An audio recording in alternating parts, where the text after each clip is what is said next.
In this video, we'll hear Brooke's advice for undergrads, as well as what courses she recommends.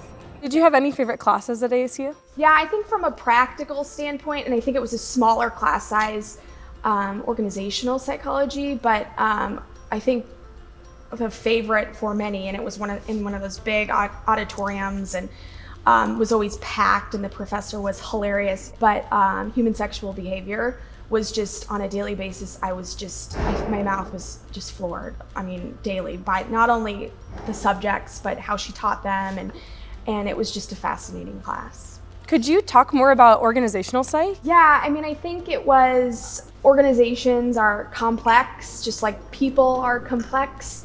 And I think that examining good organizations, I guess we don't call them bad, maybe challenged, what works in some and what doesn't, work in others.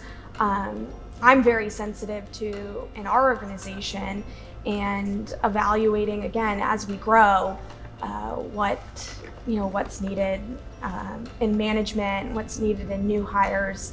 How are we organizing? We're going through a reorg right now. How often do you reorg? Why do you reorg? What's important in that reorganization? How's that communicated to your employees? I'm living and breathing that for sure right now. Are there any other classes that you would recommend for students? All of them. I mean, I think that I can tell you I did not take one psychology class and say I wish I wouldn't have taken that class. The professors were all, I did not have one professor that I did not just find absolutely fascinating. And I remember, when you sit there with your academic advisor trying to pick classes for the next semester, I was always upset that I couldn't take more because they all sounded so interesting. And I think that it really comes down to, I didn't know who I was going to be or what I wanted to be when I grew up. When I was in college, I thought I was going to play golf the rest of my life, which, I think maybe every student athlete does. But they all helped me. I think, the organizational psychology is going to help you, whether you're in management or whether you're just an employee.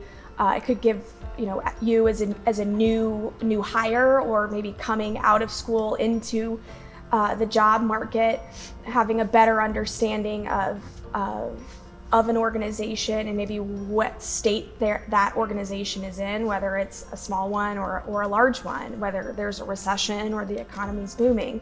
That background, if you will, could be a real leg up in the interviewing process.